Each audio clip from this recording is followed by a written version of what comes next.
केंद्र मंत्रिमंडल संप्रसारण को नहीं पुणी चर्चा जोर। एवं खाली अच्छी 12 पद आगक सरुची किछि मंत्री राज्यसभा कार्यकाल। सहयोगी दल और बीजेपी युव चेहरा को सुजोग मिलवा संभावना।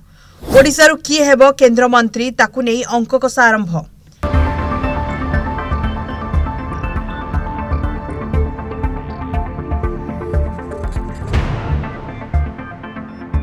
बीजेपी नुआ जातीय टीम घोषणा सरिबा परे एबे फोकस रे केंद्र मंत्रिमंडल संप्रसारण और संभाव्य विभागर परिवर्तन।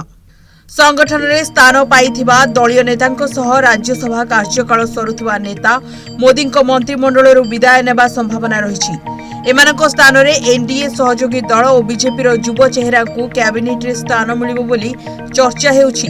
एबे प्रधानमंत्री नरेंद्र मोदी सह केंद्र कैबिनेट रे समुदाय 69 जन मंत्री अछंती। संविधान अनुसार केंद्र मंत्रिमंडल रे सर्वाधिक 81 जन सदस्य रही पारिबे।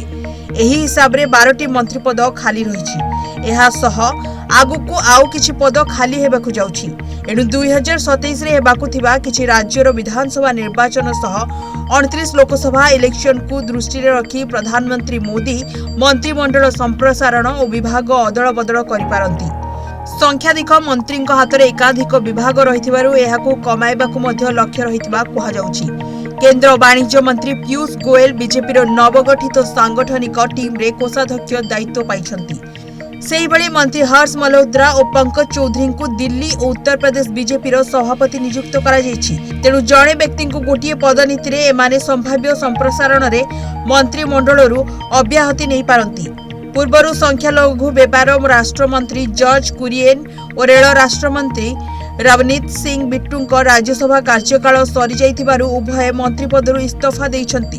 पेट्रोलियम मंत्री हरदीप सिंह पुरी और सामाजिक न्याय राष्ट्रमंत्री बीएल वर्मा राज्यसभा कार्यकाल नवेम्बर शेष होबाकु थिबारु ए दुहे आगामी संप्रसारण रे केंद्र मंत्रिमंडल बाद पड़ी पारंती। तेबे युव और महिला संख्या मोदी केंद्र कैबिनेट रे बढ़िबा संभावना रही।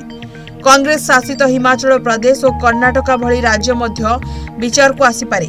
आसंता वर्ष विधानसभा निर्वाचन दृष्टि उत्तर प्रदेश गुजरात और पंजाब को मध्य गुरुत्व दियाजिबो बोली चर्चा हेउछि। महाराष्ट्र उपमुख्यमंत्री एकनाथ शिंदे शिवसेना केंद्र मंत्रिमंडल रे किछि गुरुत्वपूर्ण विभाग पाइबा पाई प्रमुख दाबीदार भावे उभा होइछि। आम आदमी पार्टी छाड़ी बीजेपी आसीथिबा सांसद राघव चड्ढा गोष्ठी मध्य काहाकू केंद्रर मंत्रित्व दिया जाई पारे। पंजाब रे शिरोमणि अकाली दल पुणी एनडीए को फेरिबार चर्चा हेउथिबारु हरसिमरत कौर मोदी कैबिनेट रे स्थान पाइबार सुजोग रही। पश्चिम बंग टीएमसी 20 सांसदों मध्यरु अंतत पक्षे 2 जन को मंत्री कराजिबो बोली आलोचना हेउछि। एहारि भितरे ओडिशा कथा मध्य उठिछि। केंद्र शिक्षा मंत्री पदरु सांसद धर्मेंद्र प्रधान इस्तीफा देवा परे एबे जुएल ओराम को रूप में जणे मात्र ओडिया केंद्र मंत्रिमंडल रे अछंती। अन्य जणे अण ओडिया अश्विनी वैष्णव ओडिशारू राज्यसभा जाई केंद्र मंत्री होइछंती। धर्मेंद्र इस्तीफा परे खाली पड़िथिबा ओडिशा भागर मंत्री पदटी काहाकू मिलिबो ताकू नै आरंभ होइछि अंक कषा।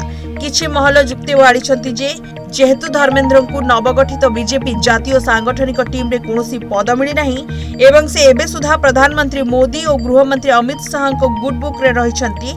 तेणु प्रधान केंद्र कैबिनेट को फेरिबार संभावना अधिक। एपरि नहले राज्यसभा सांसद दिलीप राय और मनमोहन सामल मध्यरु जन को केंद्र मंत्री पद मिलिबार संभावना रहिथिबा आउ किछि महल आकलन करुछंती। ब्यूरो रिपोर्ट जनगण टीवी।